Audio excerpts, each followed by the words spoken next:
with the exception of we've got some new presiding officers. So well, and Hoy's going to be there. Excuse me. Well, of course. I mean, I didn't want to underplay that. That was going to be my transition segue. So pretty excited about that. One, just to get a sense from Councillor Hoy or Representative Hoy what goes on in caucus. So we'll have that talk offline.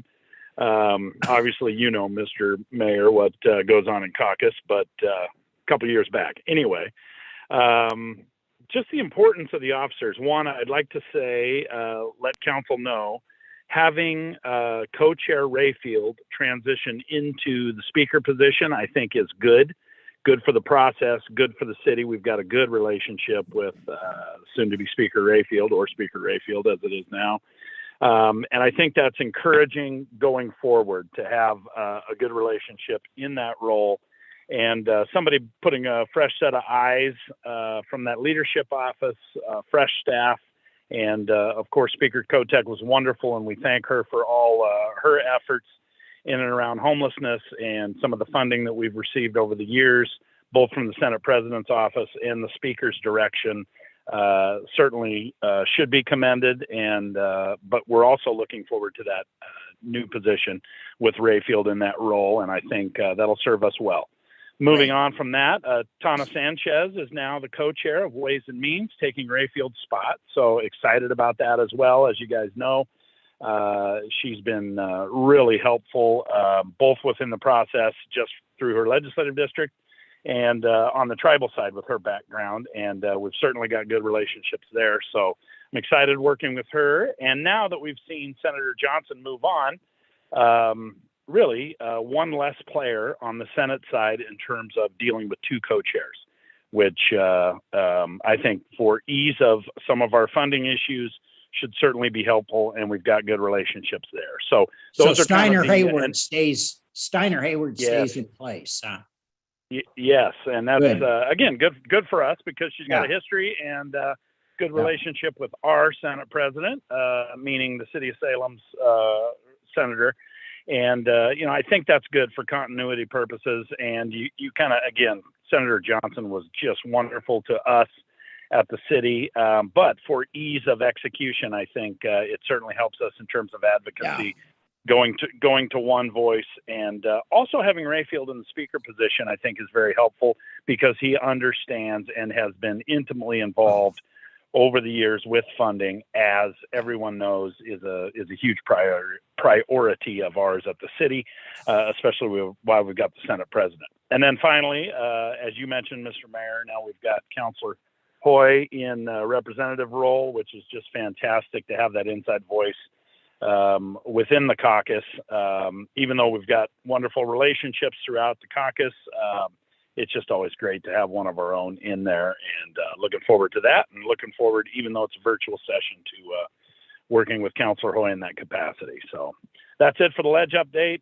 Nikki is just swamped going through bills right now, getting everything over to Courtney that you guys will have in front of you, and I think we'll talk about some protocols and how we can move quickly within this super compressed time frame. So there's your ledge update, Mr. Mayor. Thank you. Thank you, Justin. Courtney? Or does anyone have any questions? I apologize. Any questions for Justin? Okay, go ahead then, Courtney. What next? Well, I want to just update you on the priorities. And so you all approved and recommended to the City Council 4 primary priorities for this coming session. One of them was Quinna Hall funding gap. And just so I can give everyone an update, we're seeking $1.5 million as the gap there. So that's what we're seeking for the Quinna Hall fix. The other that you had was Navigation Center. We're trying to accomplish that last bit for being able to finish construction and open it. That last bit we've asked for from the legislature is 1.9 million. And I think, Mayor, that's because we have some assurances from Marion County. Could you elaborate on that just a bit? Well, I think, and Councillor Hoy was there as well. I think what we're getting from them, it's taking a while to work our way through, but I think we're getting a commitment to be a 3 $3.1 million participant in completing that center. And we've had a couple of really good discussions with them. I think there's a real understanding now of where we are, what we're doing, and why we need their help. Don't you, Chris, you feel the same way? Yes, I definitely do, Mr. Mayor. I think they've been great conversations. They're committed. They've been working with us on behavioral health services out at Sequoia Cross or Wrigley Crossing, and they're doing the same at the Navigation Center. And I know they want to see it get open, and I believe their commitment for the 3.1 is there. So yeah, I think pretty solid. Yeah. So the 1.9 should be a solid ask that fits with this additional. It kind of puts all of us here in the Salem area on the same page, the city, county, and state. So yeah, Jim. Are we gonna still ask for 5 million from the state, or are we just going to ask for whatever we need to complete the shortfall? We are asking for 1.9 million from the state. So we filled out the paperwork that we did that on the front end this time instead of on the back end. So the paperwork that's required, should it be approved, is in place, and so we can take a DAS grant for that. Okay, so we're assuming both participants, and we are. The shortfall for Yaquina Hall. Remind me what that is? Is that just it's the same as it ever was. Okay. It's the same as it ever was. We were expecting we had solved it in the last session, but the fund source was prohibitive to the city's access for our funding problem, and so we're asking again so that could be corrected. Okay. This is one of those that is a result of really some pretty unreasonable delays that have occurred over the past 5-6 years on this project, if not even a little longer, but understandings on where we were going with DAS and didn't get there, and the timeliness of it, and we lost opportunities for other things. So this is sort of makes us whole after the kind of long delays this has taken to get to the point we'll be at next week when we break ground.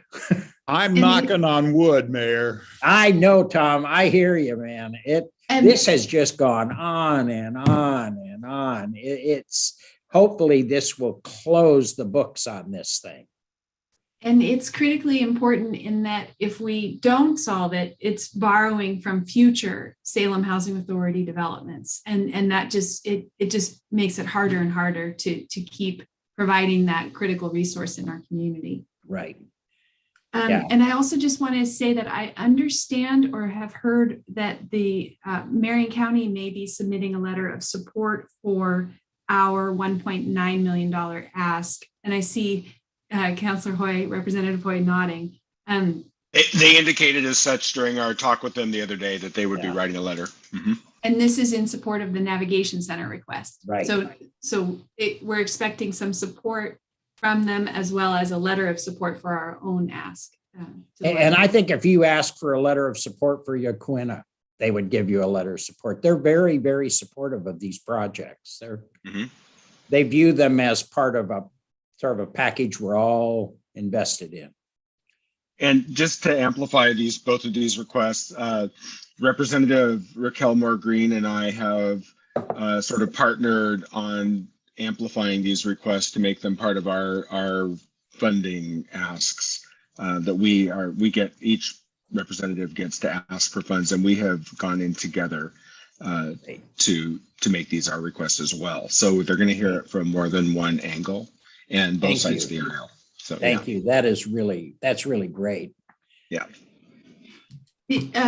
There's a third priority and a fourth priority that were in what we asked for from City Council and approved. The Legislative Committee also was interested in getting some support if it was available for Peace Plaza, really again to make that space active in advance of the 50th anniversary of Civic Center. And we didn't really have a dollar amount attached to that, but it could be anywhere between 1.5, whatever we are in receipt of will go to good use in activating the fountain and making that space potentially more green with a little bit of parking access. But again, we can scale the improvement to that area based on whatever we can. Yeah.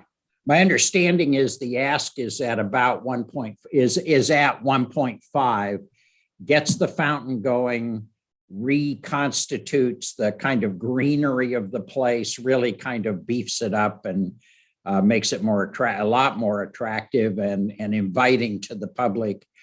Creates that plaza that Salem has wanted to have for years, which is a public plaza that's real inviting. So that's the ask, as I understood it, would be at 1.5. Yes.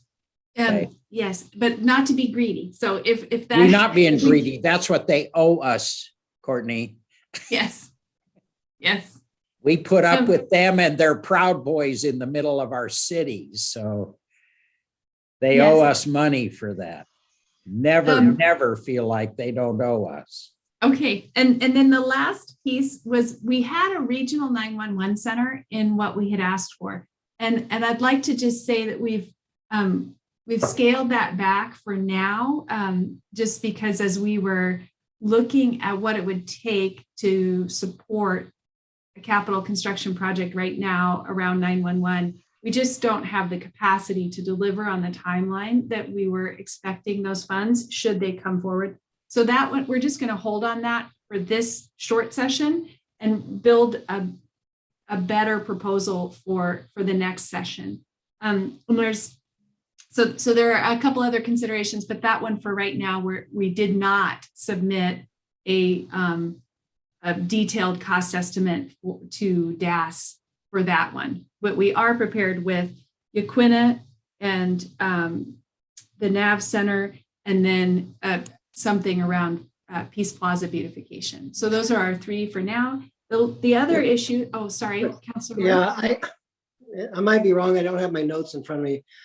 I thought the second request was to the state to open up its blinders and allow us to use some space. Are we backing off on that? I was just moving to that. Okay, sorry. Yes. I thought that was one Before of we the. go there, I have It's one of my bills. Yeah. Yeah. Before we go there, though, I have a question back to 911 for a second. Please. Is there, I don't know any of the details on this whole is it 988 or 998 prospect and the money? I think, oh, sorry. You mean the veterans call line? It's not a veterans call line. It's a mental health crisis call line, as I understand it. And I'm wondering if that plays into our 911 situation at all, or is that completely separate? I don't know. I think it's completely separate, but I would look to DC Hadley, who's on the call, to see if he could confirm. My understanding, it is completely different also, but I think probably with a little time we can confirm that. From my understanding right now, it's separate though. Okay, so I'm interested to know how that dispatching is going to happen. Is it happening on a city level or on a local level or on a regional level? I guess so. Because there's a lot of money out there coming for that service. So I'm wondering if somehow we can marry those. I don't know. Again, it was previous legislation, so I don't know the details at all. So it's something to look at, I think. Yes, can do. So the other priority, not about money now, I'm shifting into just whole priorities. The other one was to secure some flexible disposition about state property for temporary sheltering use. And there is a bill. Representative Hoy, do you want to address it? It's 4037. It's a House bill. Sure. So I was able to introduce two concepts. One of them is House Bill 4037, which essentially would require DAS to work with the city of Salem to allow us to utilize underutilized state property within the city to locate our micro shelter communities. I've got that pitch down because I've said it about 1,500 times in the past week and a half. So basically, and there's a lot of discussion on whether we actually need a bill, but we need a DAS incentive tool. That's for sure. And this bill is proving that. And I had a great meeting with them last week. They have committed to me to being full partners on helping us solve this problem. And one of the things I learned is there are 18 agencies within the state of Oregon who control property, who either control or own property. I thought there were 3. I thought it was DAS, DOC, and ODOT, but it turns out there are 18. So, it's a little bit more complicated, but they are putting together a list of all of their properties within the city. And we gave them our criteria that Gretchen uses when she vets those properties. And they are going to be looking at their properties with those criteria in mind. And then they're giving us the list. And we're going to be also doing our own vetting. And then DAS is convening a group of the city and the stakeholders at the state to compare lists and to talk about different properties that we may be able to use. Initially, it would require them to allow us to use it for 18 months. But I did 18 months just sort of to take away the fear factor on the state side. We'd be able to renew that going forward, but I just wanted to give them a date certain, so it wasn't like we were just commandeering property forever. It's basically a no-cost lease. The only thing that we're requiring, that the city is required to do, is return the property to the state in their condition in which we found it when we're done with it, and to indemnify the state while we're using it. Those are the only issues. So, Sounds great. Tom, yeah. Thanks. Go ahead, Jim. I'll come after you. okay, Chris, is the state basically waiting for this bill to pass, or are we already in motion and do we need the bill? Well, we're already in motion, and I don't know that we do need the bill, but we're going to keep it moving forward just in case while we get a motivator. We'll get this conversation fully charged. They have committed to giving me something in writing, committing to this process. Okay. When I get that, I'll take my foot off the gas maybe a little bit, but until then, this is probably the only bill I'm going to get that actually passes in this short session, and I would love to be able to get it across the finish line. I think it's a good message. One of the things I learned after my appointment is that new legislators get a one-on-one phone call with the governor. Yeah. And I utilized my phone call last week or the week before, I can't remember, to talk about this issue quite a bit. And so reminded her, Mr. Mayor, of the conversation that we had with her when we discussed Market Street. And she is still committed to allowing us to use property. So we do have her office on board. And so that's always very helpful when you have the governor with you. And the other thing that I wanted to mention is almost the entire Salem delegation signed on to this bill. The only person who didn't, and it's not uncommon, was the Senate president. And it probably just didn't get on his radar. But Raquel Moore Green did, Paul Evans, Deb Patterson, Teresa Alonzo Leon, all signed on to this. And so we have a good bipartisan group moving this forward. And they know that even though I'm only there for this session, that those other folks are likely going to be there beyond this session. So the issue is not going to go away. So I feel like we've got some good momentum build up on this bill. And I'm really hopeful that we're going to see some good results from it. Great. Thank you. Tom, did you? Yeah, thanks. I think this is terrific, both from the bipartisan part of it, but also because, as we've talked about before, this is a national state problem that has come down to us here, and we've got to fix it, but we don't have the money. So I think this is terrific, and I think the use of the state property is very, very helpful, precisely for the reasons you were talking about earlier, Mr. Mayor, how they might owe us something.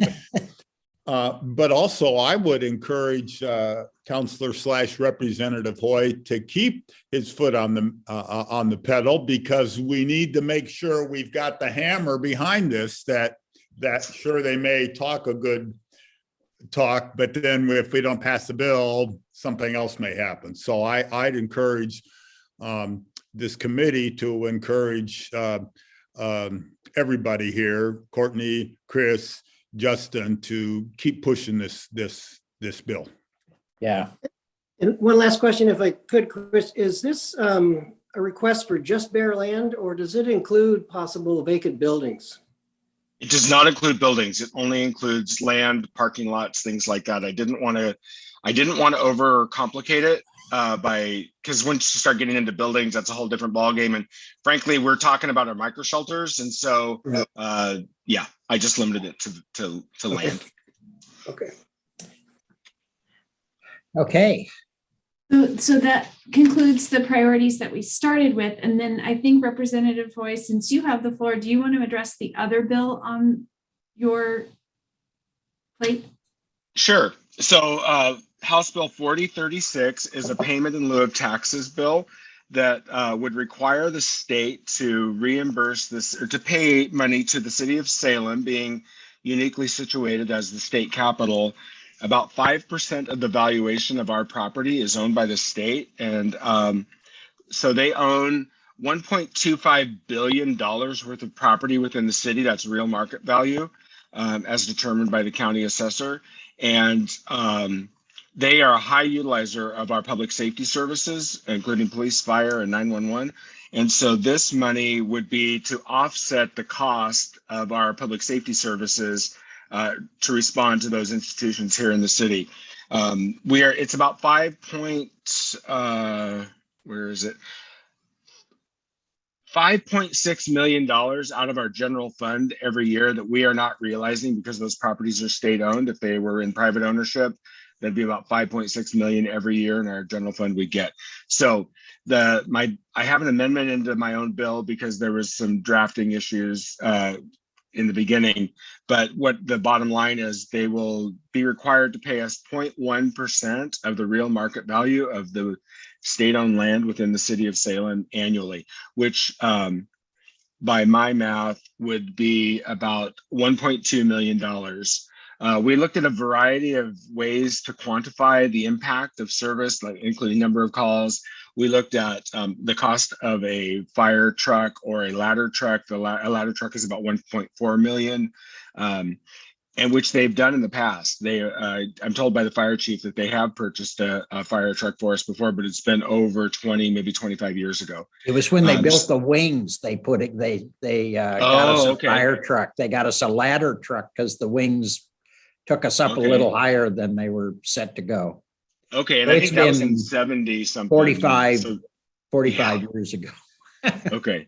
So this would bake it into the cake, in that we would have an predictable amount, and it would automatically index as real market value indexes. The value of real market value goes up, it would go up. So so we'll see. That's a pretty hefty lift in a short session for a new guy, but we'll see. It's going to the Rules Committee, which is chaired by Barbara Smith Warner, who I have a great rapport with.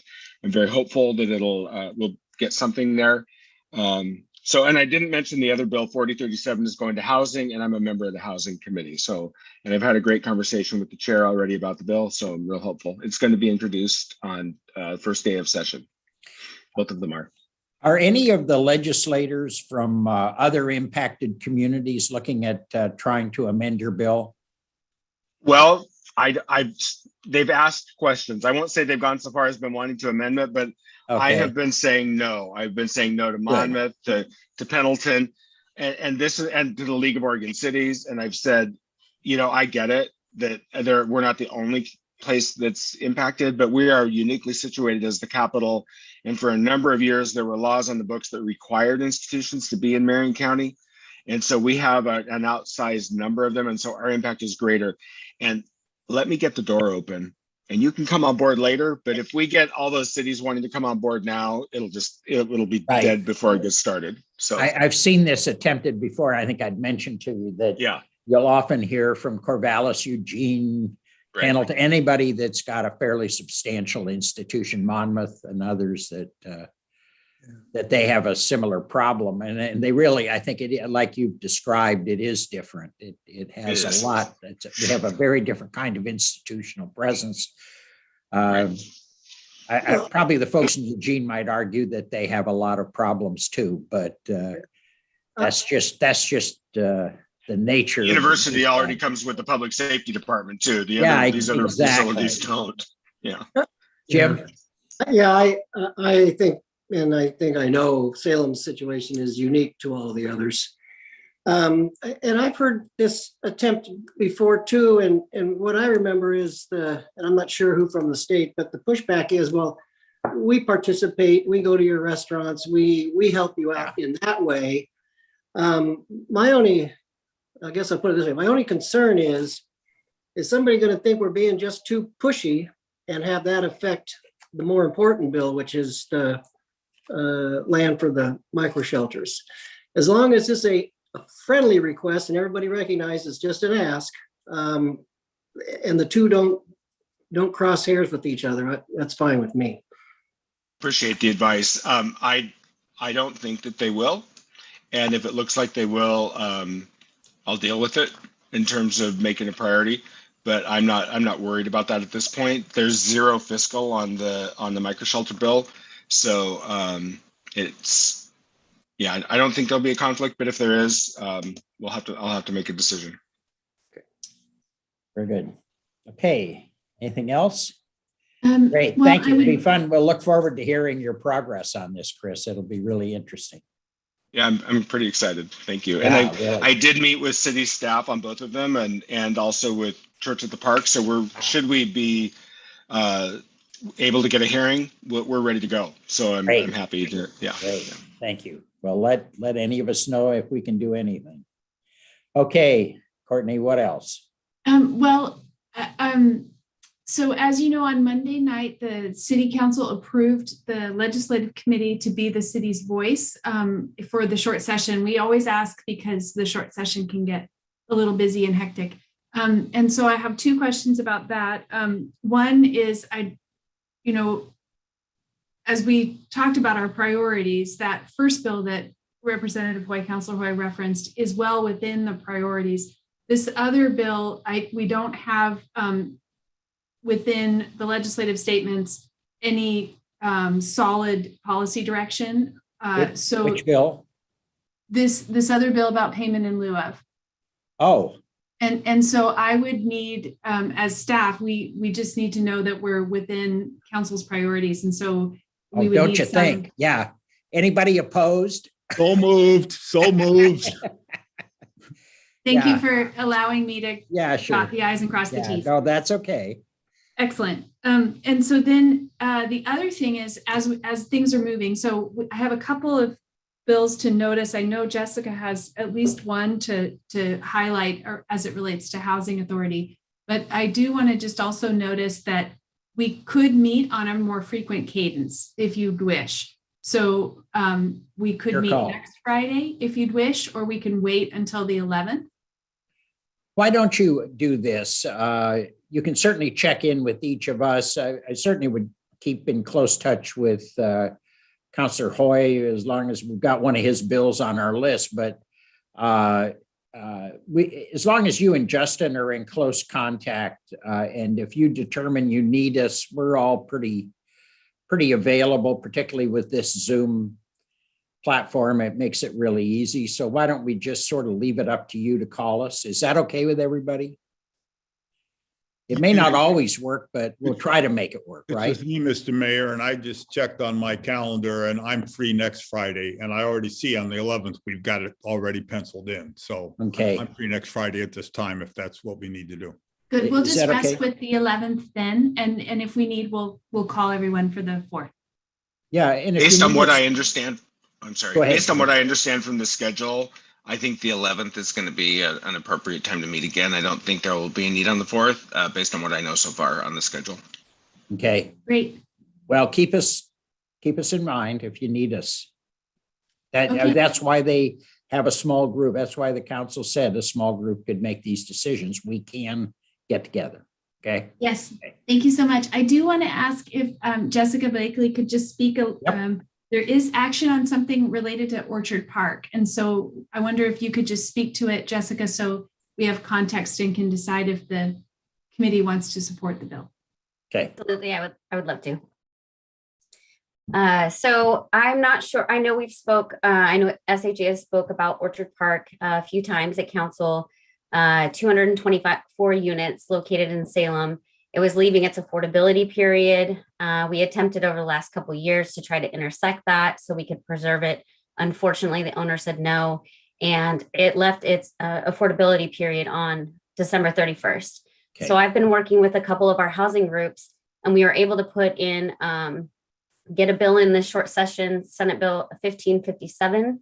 And what that does is it provides funding from Oregon Housing and Community Services directly to Salem Housing Authority in order to have a bucket of money available for any rental subsidy offset. And so it's actually moving really quickly. On the day of the Yaquina Hall groundbreaking, within an hour afterwards, testimony will be taken, written, oral, for a hearing. And we're hoping to get a lot of support behind this so that we can be there as a safety net for those residents as that property transitions out of its affordability period. And we understand our capacity limits at Salem Housing Authority and are also asking for administrative money so that we can bring on some capacity to help administer this pilot program. Gosh, that just sounds like an absolutely. Does any? I can tell you that I have submitted a request to sign on as a sponsor of that bill. The window had closed for a minute because of the just process, but yeah, I'll be a sponsor on that bill. I think it's a great bill. I think Senator Patterson is leading the effort on that one, and yeah, definitely something I think we should put our weight behind. Who's leading the effort, Chris? Did you say? Senator Deb Patterson. Okay. I believe. Let me just. Is everybody okay that we would sign on to that? And then how do you want to have testimony? What do you need? Do you need us there? So we can do a few things because of the time frame of which it aligns with the Yaquina Hall groundbreaking. We can provide some sample testimony for written, or if you would like to be there and provide oral testimony, that would be amazing as well. So we would love as much support as we can get surrounding this. Well, why don't we do this? Why don't we support Councillor Hoy is our president of the Housing Authority. He's going to be there anyway. Do you want to testify, Chris, on our behalf with a?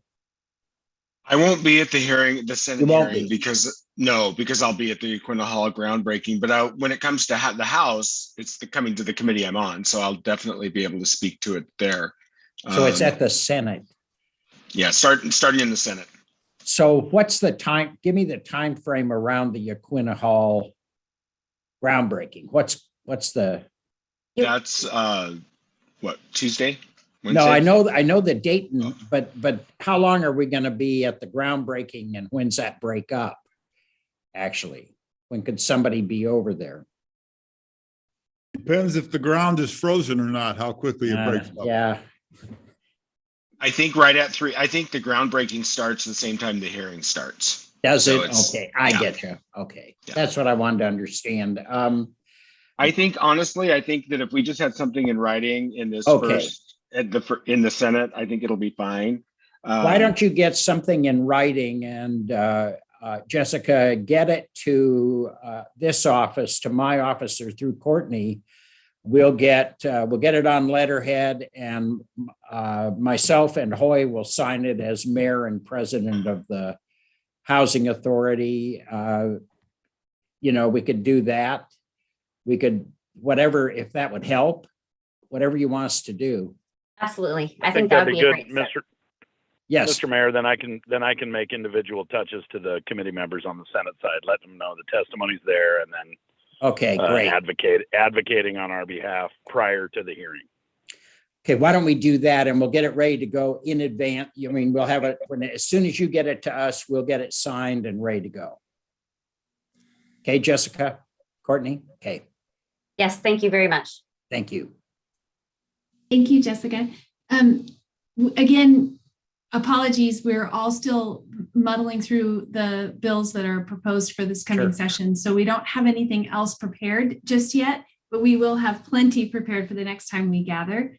If there's not anything else, does anyone else on staff on the call have anything burning? I wasn't alerted to anything else. So I think we're okay.